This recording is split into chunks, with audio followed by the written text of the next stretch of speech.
Morgan Shaw Parker, welcome to the Friendzy. Thank you so much for having me. I'm really excited to be here. We are so excited for this conversation. Y'all, Morgan is the Vice President and Chief Marketing Officer of the Atlanta Falcons and Mercedes-Benz Stadium. She has 25 years in the sports business, including 10 years at Nike, where she launched Nike's partnership with the NFL. And throughout her career, she's been a vocal advocate for women and girls in sports. So we are so excited to talk with you today. Well, I couldn't be more excited to be here. Thank you so much.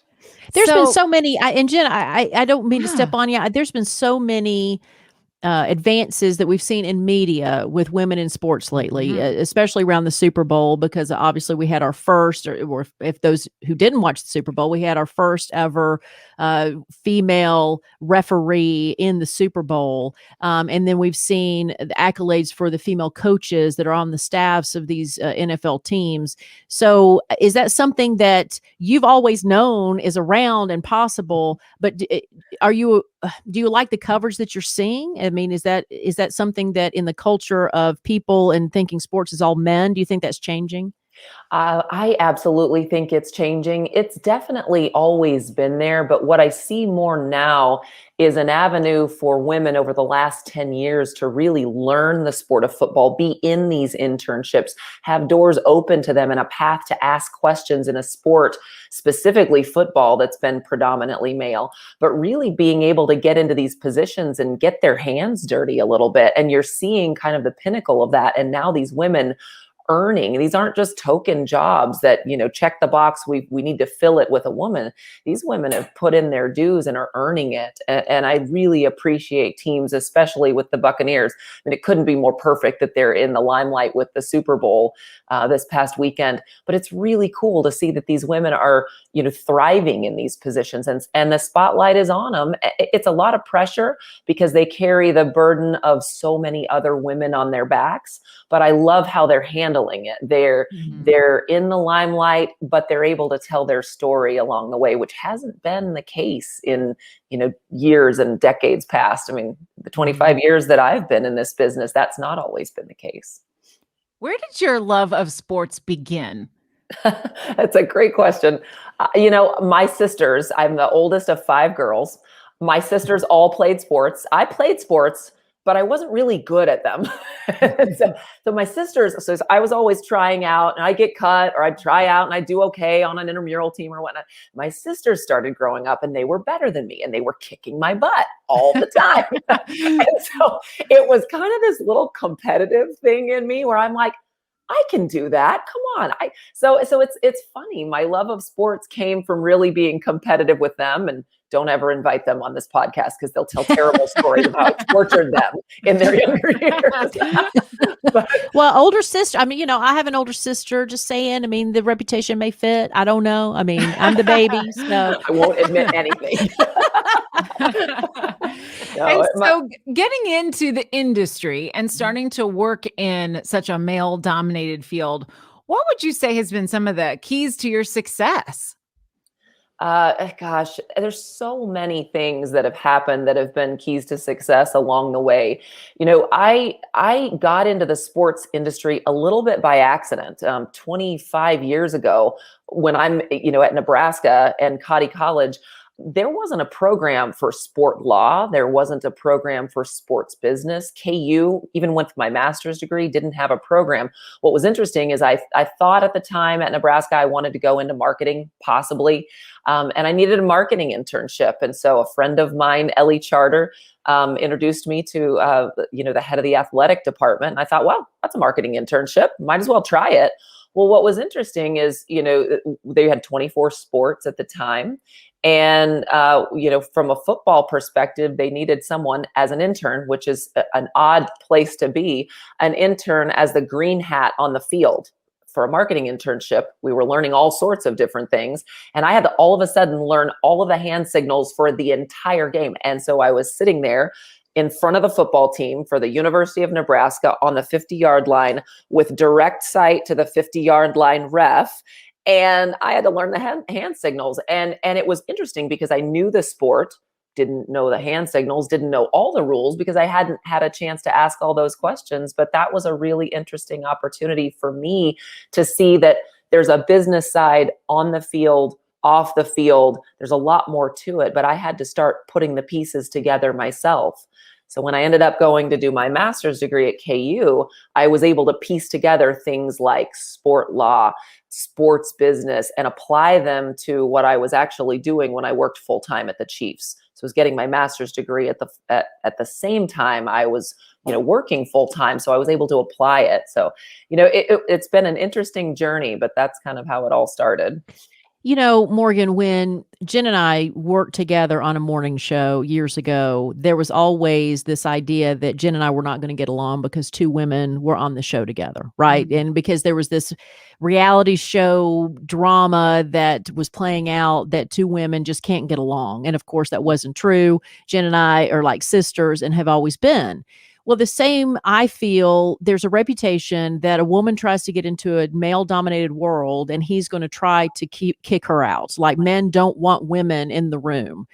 Is that, again, just a fallacy? Has your journey been, how has your journey been in a male dominated industry and your rise to where you are? Yeah. In a male dominated industry, which it is, it's tough, but one of the differences in men and women, and you guys know this to be true, men communicate differently than women. And traditionally, since the sports industry has always been male dominated, there's a lot of banter back and forth on sports all day, every day. Well, naturally, as a female, you bring a lot more dimension. Not that men don't, but you bring a lot more dimension to the game, to the sport, to that industry. And so, one of the things that I've felt is challenging is, even though I want to talk about sport all day long, sometimes, the men want to talk about it 24/7. And so it's one of those things where it gets to be a challenge for women that enter this industry if they can't have that conversation back and forth.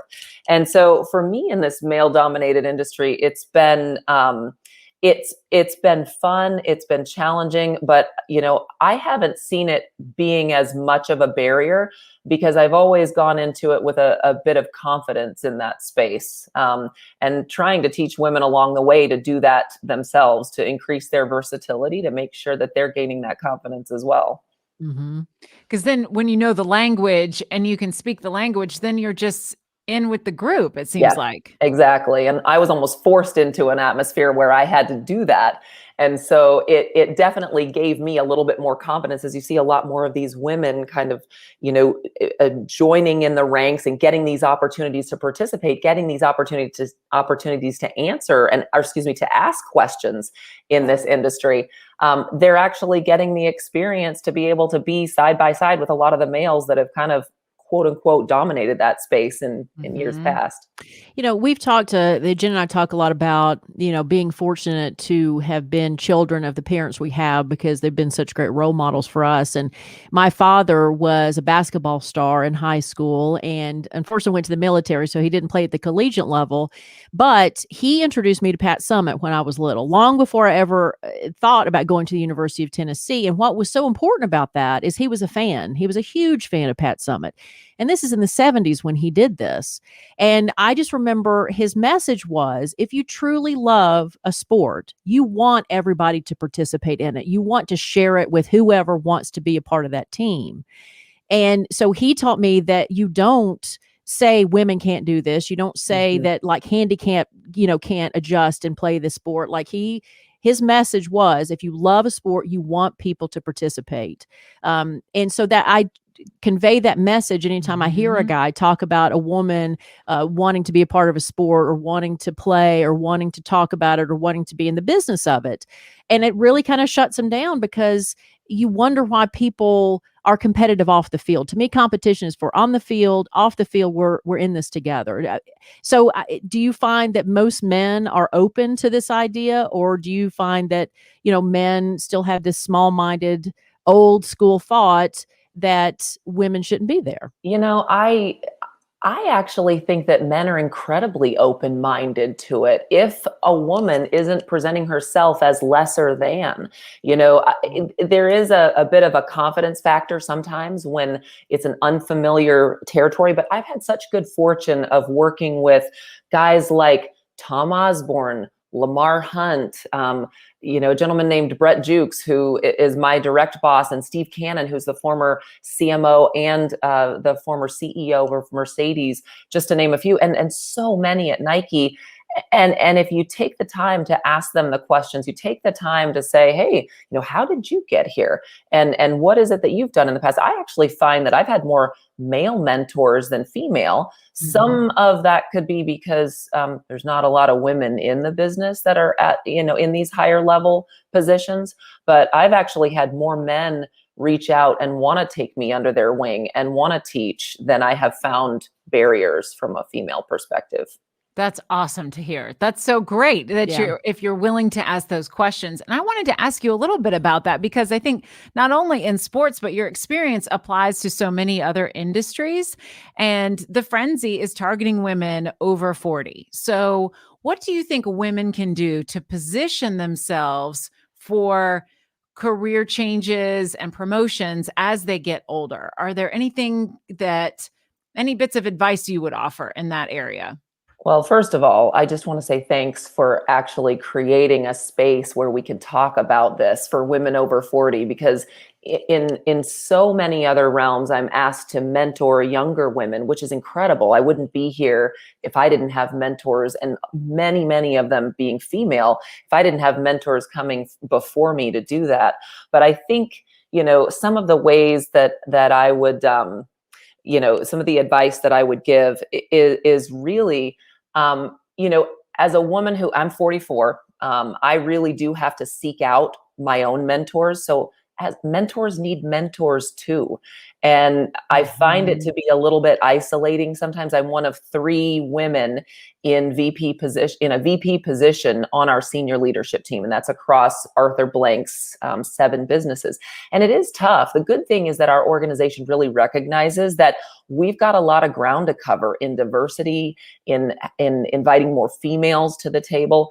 But we as women have to seek that out too. We as women have to go seek out mentors. And I really look for mentors in other industries as well. A big thing that I teach my team is really, not just at a young age, but at an older age too. It's to really always look to increase your versatility and your knowledge, be a sponge for learning other industries, and then figure out how you apply it. And I really learned that back at Nike, because you're really forced to do that.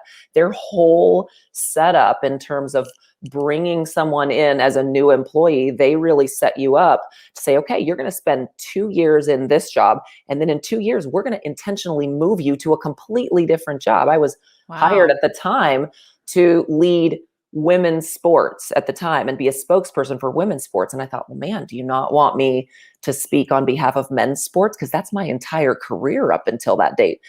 And what I realized is they wanted a different perspective for women's sports. They wanted somebody who could really take it to a different level and apply different thinking to it.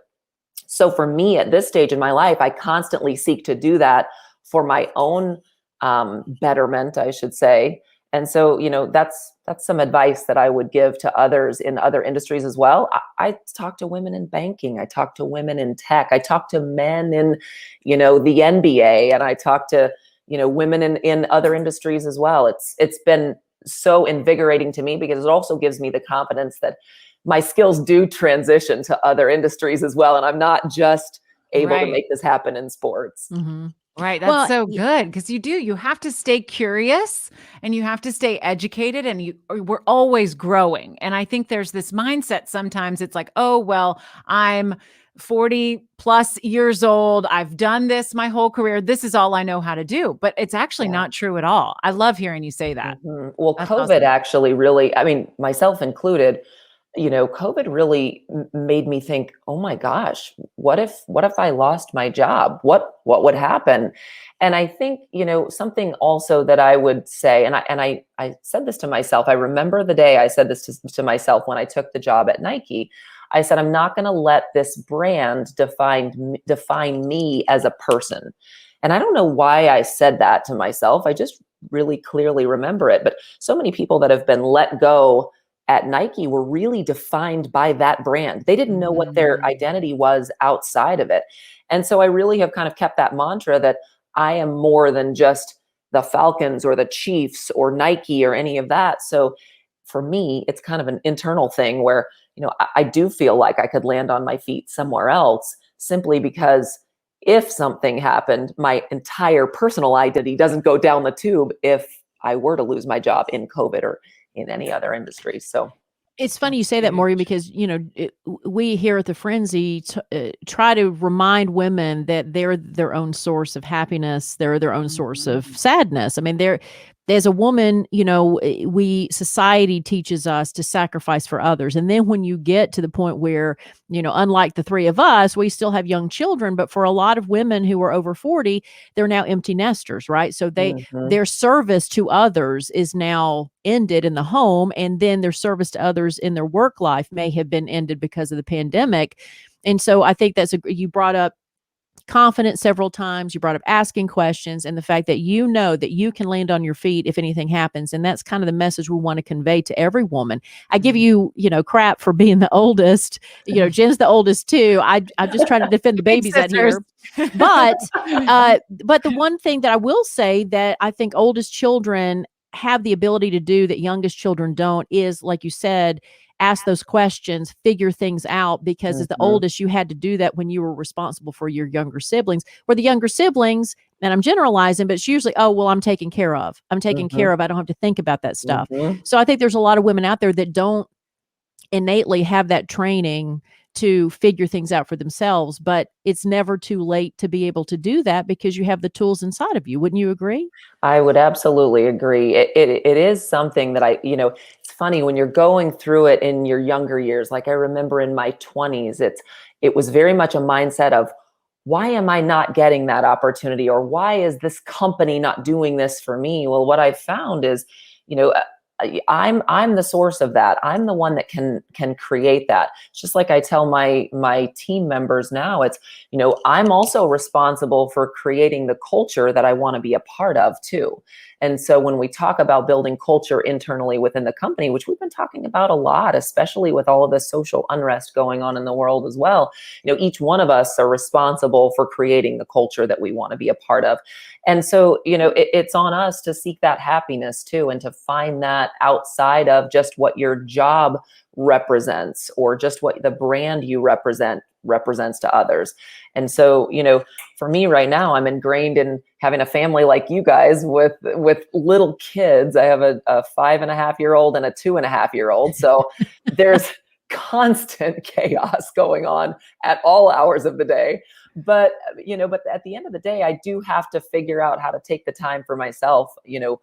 I think a lot about, okay, today, how am I going to get that 5 minutes that's just going to be for me to sit down for a second, whether that's me being able to just do nothing, whether it's me being able to go to Target and walk through the aisles brainlessly, just looking at stuff without kids. Yes. Sometimes that sounds like a mini vacation, but I do think it's like, pull the mask down and assist yourself before assisting others. You can't be good to anybody else if you're not taking care of yourself first. I wanted to get some of your thoughts on what's going on for women in career positions around the country. I think they've even are calling it a she session instead of a recession. That jobs lost in December, Melissa and I were talking about this. It was like 100% of the jobs lost in December of 2020 were women.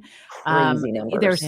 It is crazy. Women are having to choose between their careers and their families during this pandemic. So I guess, what do you think our culture needs to do to support women who are falling out of the workforce? Gosh, that's a great question. I feel like it's been a bit of an uphill battle for me, and I've been so laser focused on helping create change within the organizations that I've been in. For instance, simple things like the maternity leave policy. When I got here, it was 1 week. I couldn't get mad at the organization. And it was 5 years ago. That's crazy town.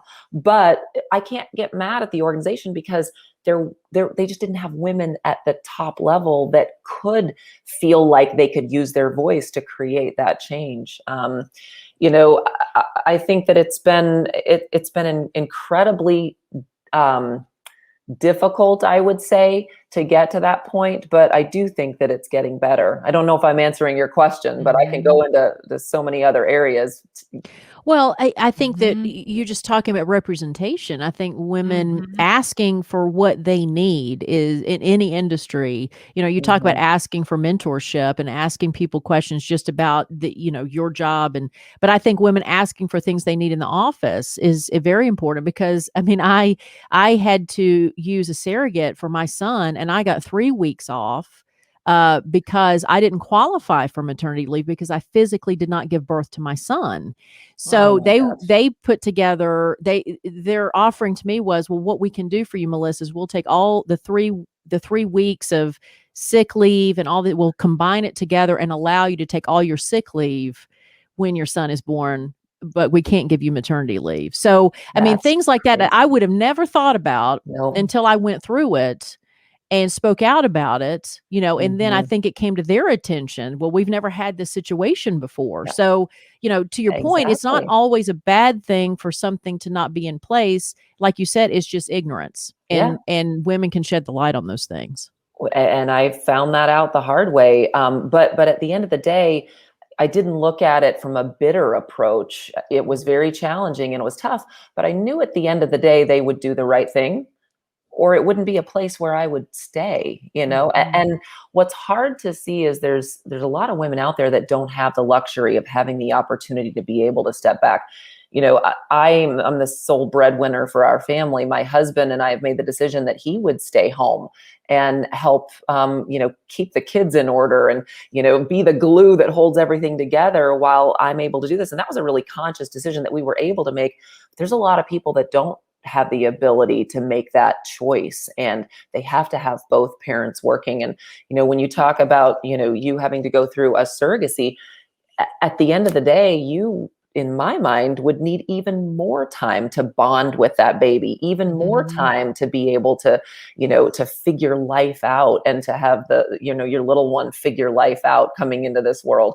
What's tough is we got into a discussion here about adoption and adoptive parents and what a mother needs, what a father needs, paternity leave, things like that. But the good news is that you do see things changing. The NFL has lagged in a lot of that. The team level, they've lagged at a lot of that. And simply because they haven't had women in those areas of leadership where they could drive some of that change. And so, but I do see the progress. I do see it happening, which is a good thing. And I have to be grateful for that.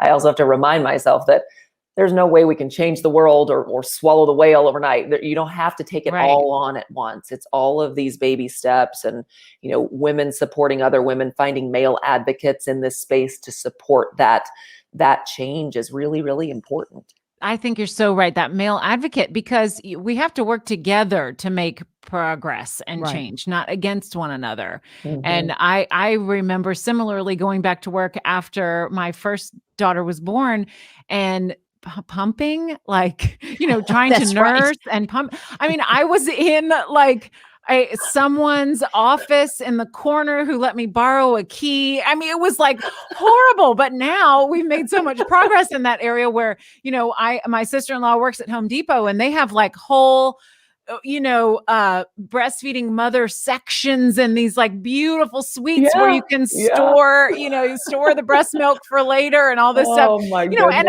at first these conversations can sometimes make men squirm, but we have to have them. We have to show them that this is about raising our families and being productive people at our jobs, no matter what industry we're in. And, but it was pretty funny having to walk through the hallway with my breast pump and people say, "Oh, that's a really cute bag. Where did you get that?" I'm like, "That's my breast pump." That's right, exactly. I have breast milk stories all day long. I can tell you, I wonder And I think this is crazy, and maybe there's another woman that's done it. But since I was the first VP of communications ever hired in the NFL, all 32 teams, there was never a vice president of communications. There was one other woman.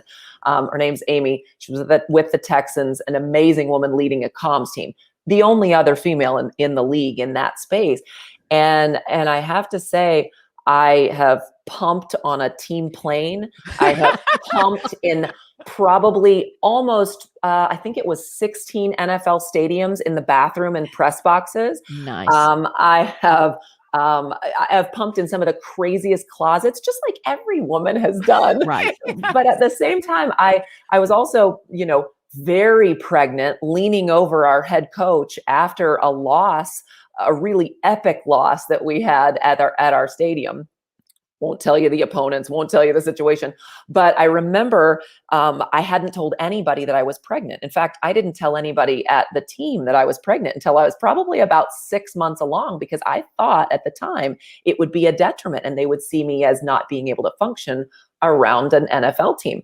That's crazy talk. I know that is. And I had a lot of hormones going on too. So I'm hella pregnant and leaning over the head coach, trying to help brief him to go into the press conference after this epic loss. And I remember thinking, oh my gosh, the rubber band on my pants is going to rip off and poke him in the eye. And this is going to be a disaster. And I remember having this out of body experience going, has any woman ever had this thought in a head coach's office? He's pissed off coming after a game.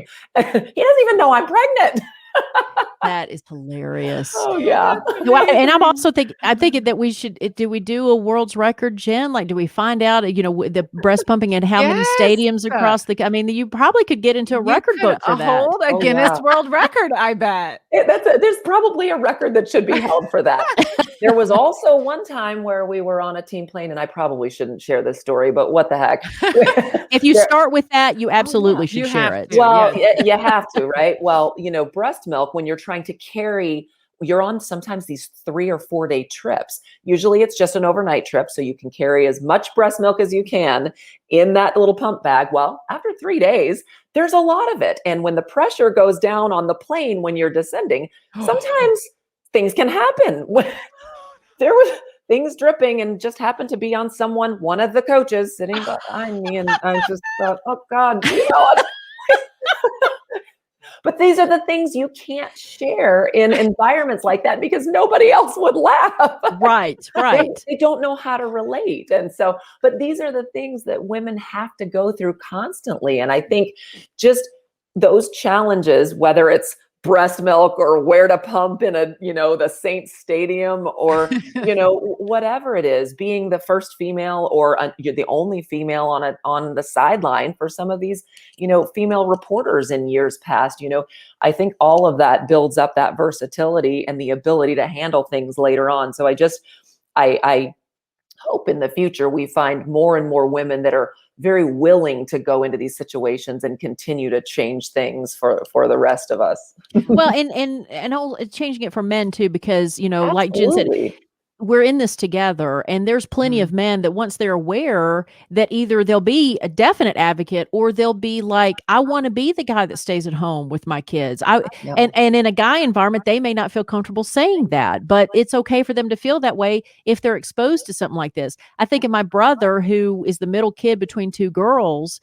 He never had issues with going to get tampons. He never had issues with picking up pads. I was to say pads. Exactly. I guess when I was in middle school, it was pads. But anyway, he never had that issue because he was exposed to it. It was no big deal. Mm-hmm. Like, it was just a part of his life. And so he's never been weirded out by women things because he lived in it. And he was also in an environment where my father didn't complain about it. Like, his male role model never was chastising or was belittling of that kind of thing. So I do think in your own home, you have to be cognizant of how you're talking to your sons and your daughters about these things. And then, but like I said, once everybody is aware of a situation, I do believe that more people want to do the right thing than the wrong thing. Oh, you're 100% right. And I have like I said, so many male advocates in this space. And again, I wouldn't be here, talking to you guys today had it not been for both male and female advocates. But what's interesting is, how it applies to how I raise my 2 little boys. I mean, my 5.5-year-old and my 2.5-year-old,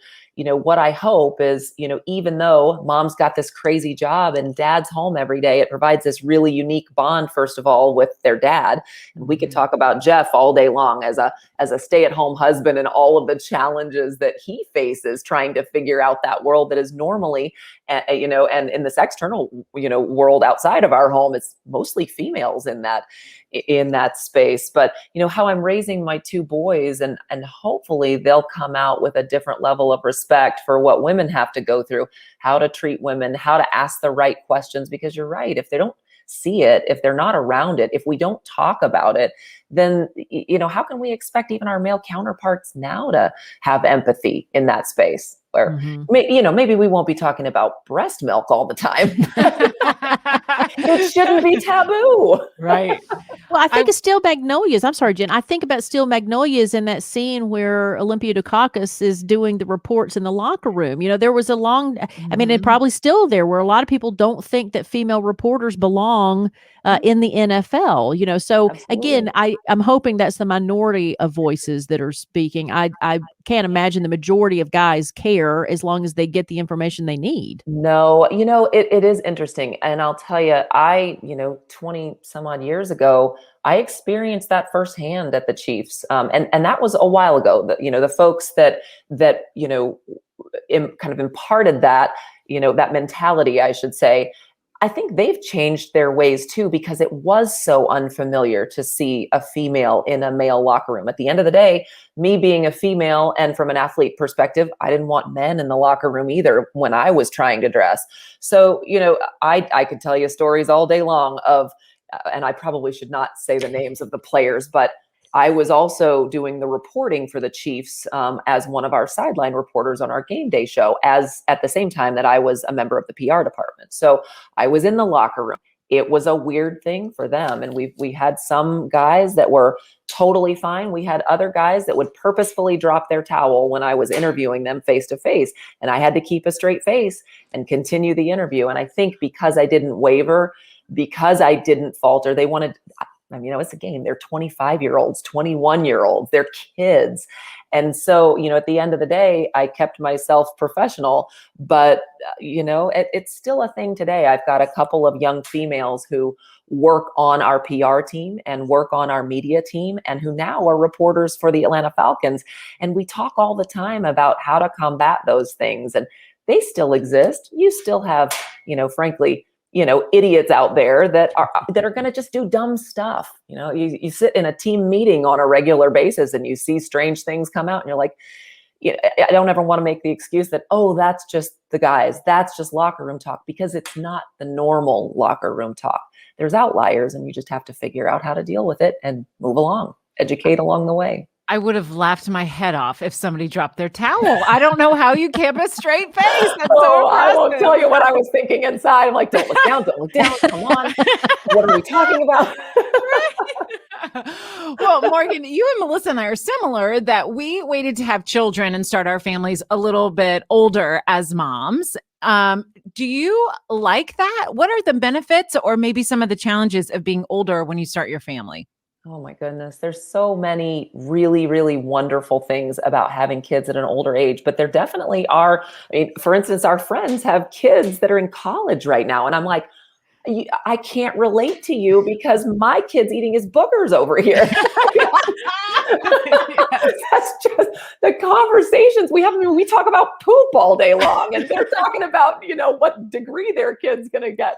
But, the good thing is that we all have been through it, and we find common ground. But, I can't even imagine if I were to have kids, or I were to have had kids at a younger age. And I thank God that I found a husband who, it can put up with my craziness at an older age and is willing to, dive in and raise kids at this stage. But, I feel like I'm more mentally prepared. I have had time in my career to really establish myself, to figure out who I am before I'm trying to figure out how to raise another human.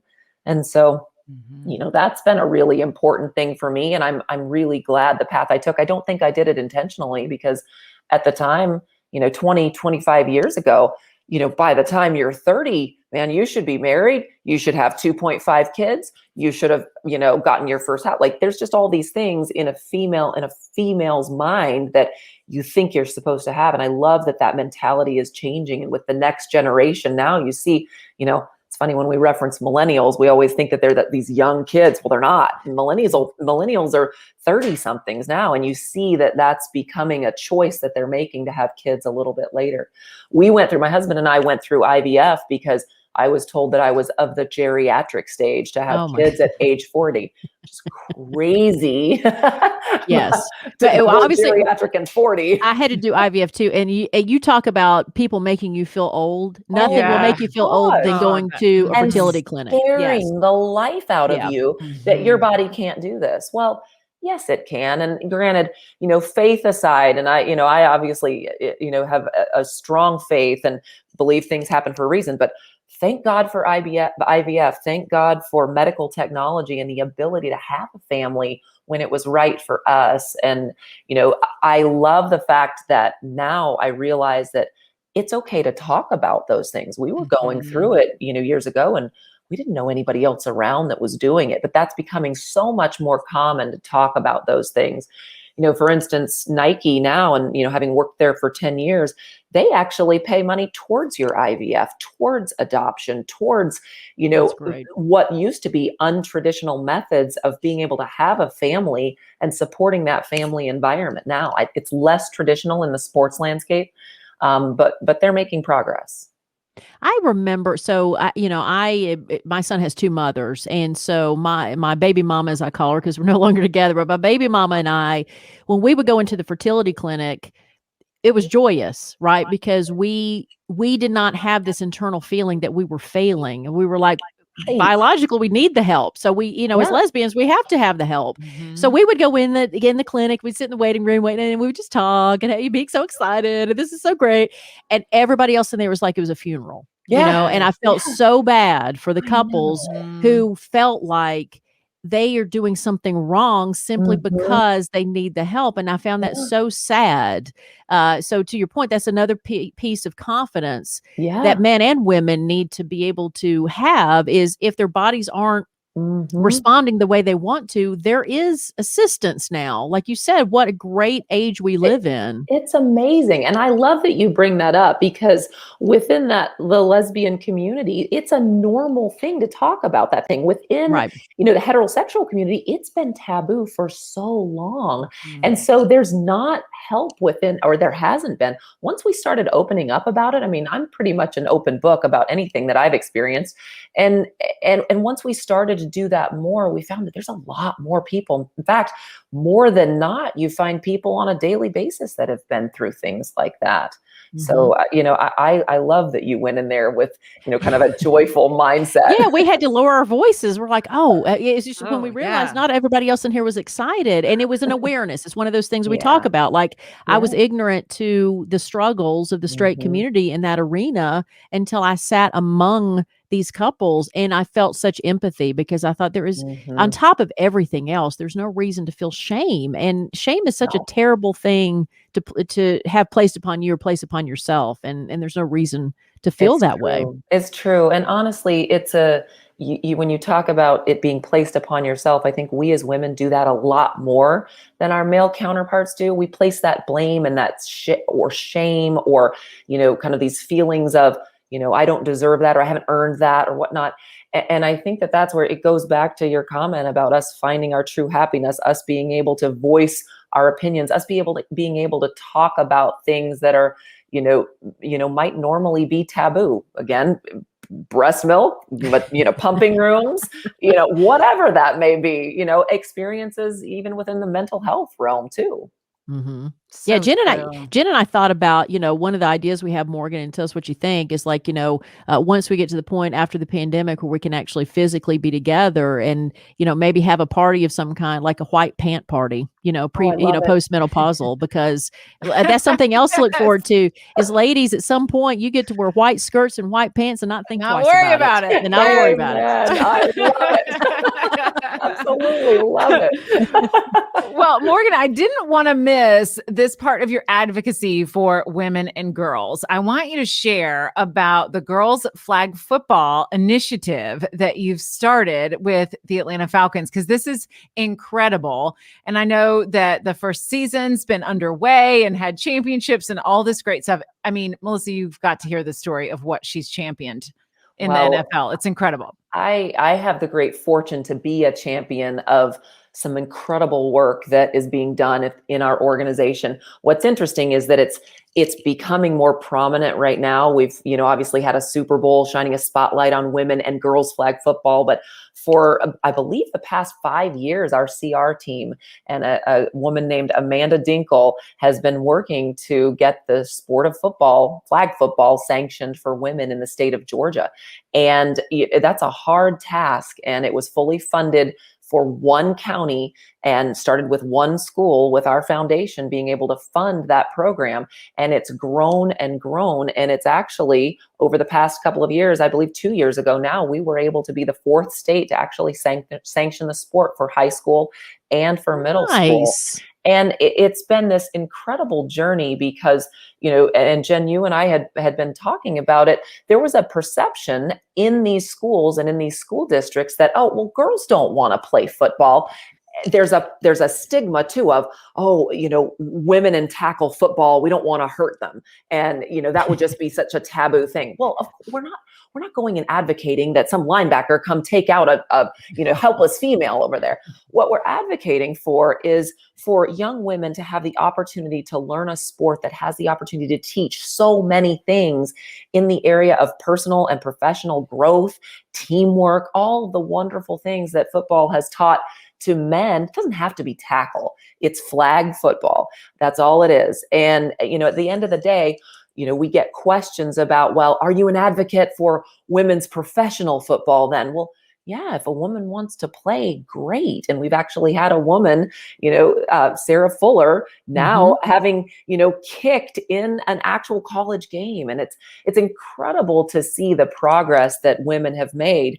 But, we're actually starting to see that various high schools, states, Nike coming involved, the NFL now advocating for this in a bigger way. But it's pretty cool when it starts from a few girls to grow to so many. Some of these schools where people were saying, there's not an interest, they had 200 girls come out to a tryout.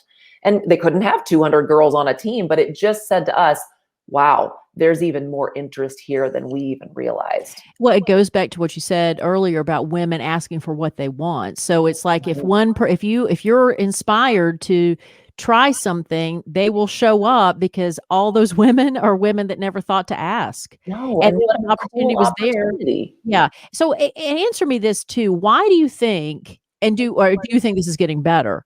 But this perception that women and strength that strength is a masculine quality, that strength and toughness has everything to do with men, and that women are fragile creatures. Because I remember as a kid, when the neighborhood kids were boys and girls, and we all played football together, and there was the conversation then about tackling. And it's like, when you're in the second grade, we're all the same size. It doesn't matter. But the guys had this impression, I can't tackle you because you're a girl. Yeah. So we have that idea. There's a lot of history to that one. And, we can't change all of that. But I do think, yes, women traditionally have a different bone density, a different bone structure, all of the things. And, I'm not an expert in all of that, but I think there's a mentality as well that stems from a long, long time ago that, women also, remember, couldn't run marathons because their uterus might fall out.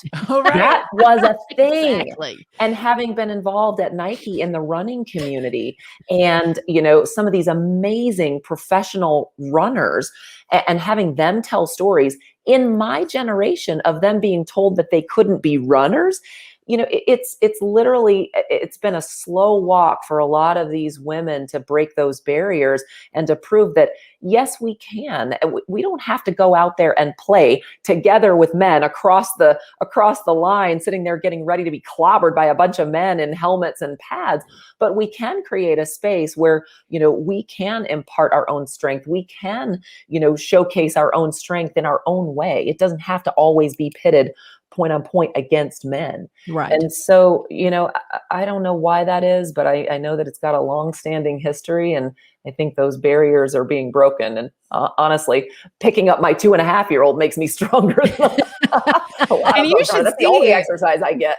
Melissa, these high school girls flag football players are incredible athletes. I bet. I'm not surprised. So strong and driven, and those quarterbacks, and I mean, they're just phenomenal to watch. They really are incredible. And the sisterhood on a girls' football team is amazing to watch those bonds with one another and how they build team. And like you said, learning those lessons from sports that translate off the field and giving these young women the opportunity to do it. I love it so much because of having young girls myself that are 5 and 7. We get to go watch girls flag football games. And they will grow up and their whole life. Yes, it will be normal. And so I'm so grateful for you pushing for that program and funding it in a small way that just has grown. And now it's the state of Georgia, and it can only grow more from there. Well, we're not looking at this as a one and done. One of the things that's needed is referees and coaches and other people to lean in and be able to support these programs as well. It's the stats are jarring in terms of how many girls don't have the opportunity to play some of these sports. When you look at the disparity between women's sports offered in high school versus men's sports. And, granted, sometimes football is the powerhouse that's bringing in the money. But, you look at leagues like the NBA and the WNBA in terms of how that's funded. I'm so grateful, whether you agree with it or not, I'm so grateful that, the WNBA continues to thrive, because those role models are so important for young girls to see. Hey, I can do that. I can be Sue Bird. I can be Megan Rapinoe. I can be, Diana Taurasi. I can be Sarah Fuller. They've got to see it, and they've got to understand that there is a path to get to that. And if we as the Falcons can kind of reach back and help pave the path and say, hey, come along. And it doesn't just end with what these girls are able to do and learn on the field. It also goes into giving them access to understand that there's jobs like mine. There's jobs like our Atlanta Falcons reporter, Kelsey Conway, who, she's got a job as a young 20-something, who's thriving in this business. But back in the day, there just weren't women in those jobs for me to say, hey, I want to be that. So, we exposed them. We also had a summit at the end of the first season that we funded the first program. And we really started to expose them just to the women in our organization. And that was game changing for them to see that and to experience the fact that they could go up and actually talk to another female who had a job that maybe they would want to have one day. Well, representation matters. I mean, that we learned that in other minority groups. And for me, my goal for women is to have that same passion, that representation matters for women. Like we are not lesser than, and to stop thinking that we're lesser than in our own minds, because that's translating in the world. Like we can make a difference. You are making a difference. And Jen, same thing.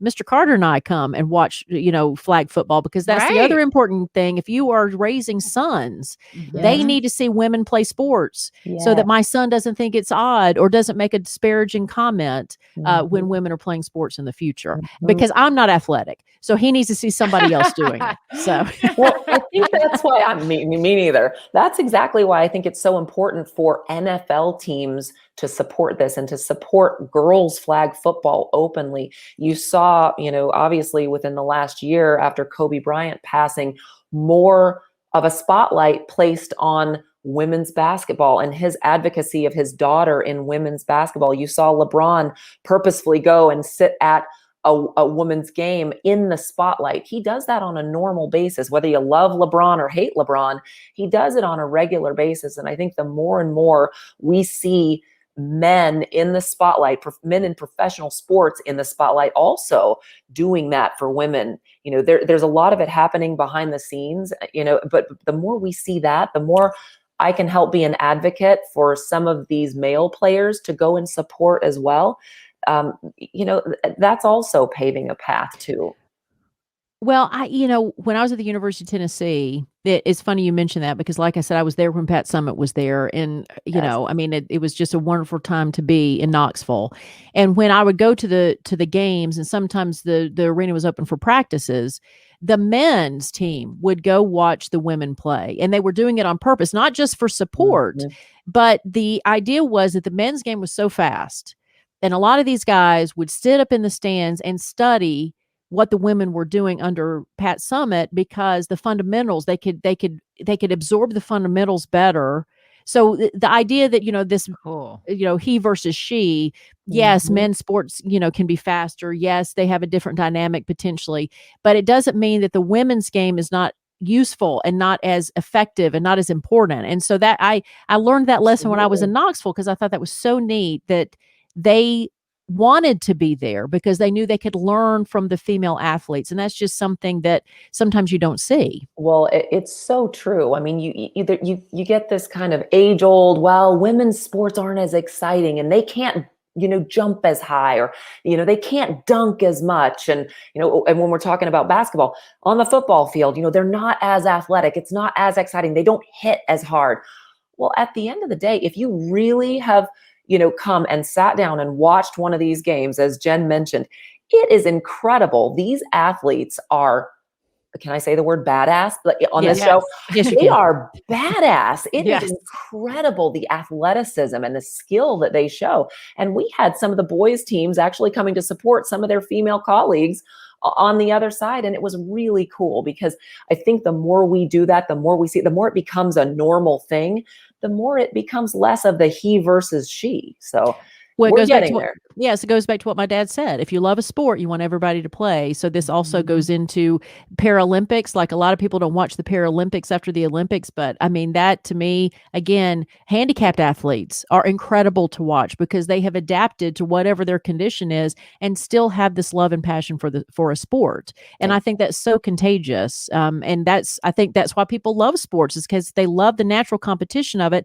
But I think everybody loves that underdog, like, that's why people were sick of Tom Brady just saying it. But I think that they like the person who is overcoming something to be there. And do they love it enough to want, like, it's a visualization of just life. Like, do you want something bad enough? If you want it badly enough, then you'll achieve it regardless of what your physique is. And I don't know. I just always have thought sports were so inspiring. It is. That's the beauty. And that's why I love what I get to do every day. I get to tell stories about these athletes overcoming obstacles. And I also get to leverage this amazing Atlanta Falcons NFL platform to be able to give back to others and, empower some of the amazing men and women within our organization who are creating these programs, like I mentioned, with our CR department, and, Amanda Dinkle, who's got this fire and this passion every day to be able to pound the pavement and make this happen. So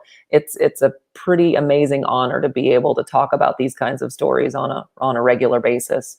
So How cool. many 50 and 60-year-old women, after they watch the flag football, just thinking, how many 50 and 60-year-old women are going to slap those flags on, get in somebody's backyard? We still got it. We can do this. Absolutely. Well, it is funny. It. I went out and I bought, a set of flags and all of that for my kids too. At the end of the day, it's, and mom's out there throwing a football just like the kids, and that's okay. It's not a taboo thing. It's just what you do. So. Well, Morgan, we have this thing that we've just started called the Friendzy 5, where we're going to wrap up today with 5 rapid fire questions. Okay. So you don't have to think about your answer. They can be really quick. No pressure. Okay. Okay. All right. Number 1, where is your cozy, happy place? In my cozy socks in my bed. Yes. Yes. Nice. I know it's a winter right now. As we're recording, we're all freezing. Okay. Number 2, what's your favorite framed thing in your home? Ooh, okay. I have this massive 3 foot by 3 foot. Actually, I should have done this interview in front of that picture. It's a Liechtenstein reprint, and I love pop art. And it's this picture of this woman drowning, and it said, "I'd rather drown than ask Brad for help." It's my favorite thing. I got it when I was in New York, and New York was very different for me, coming from the Midwest, moving straight into the middle of the city, and it just epitomized my time there. So. Nice. Awesome. Number 3, what's your most memorable birthday? 40, because it was awesome. And it's epitomized the most awesome decade so far. Fantastic. Nice. Number 4, what's a daily routine or ritual that you stick to? Ooh, goodness. I don't know if I stick to any daily ritual. You have little kids. We Brushing need to my just teeth is actually it's going to be a good day if I get my teeth brushed. Amen. Amen. And the last one, number 5, what fashion trend did you jump on? Oh, good grief. Oh, fashion trend. Dare I say hammer pants back in the day? There you go. You had some. Yeah. Oh, I did. They were awesome. How loud were they? They were like Zuba pants and hammer pants combined into one. And I rocked the heck out of them. I hope those pictures never surface, but I jumped right away onto that trend thinking that was me. That's going to be me. I love it. That's Morgan Shaw great. Parker, thank you so much for joining us. You can follow Morgan on Twitter and LinkedIn. On Twitter, she's at Morgan S. Parker. And of course, we want everybody to follow the brands that you create and distribute all over the world, the Atlanta Falcons and Mercedes-Benz Stadium. You can follow them on Instagram and Facebook. Thank you. Thank you for having me. It was so much fun.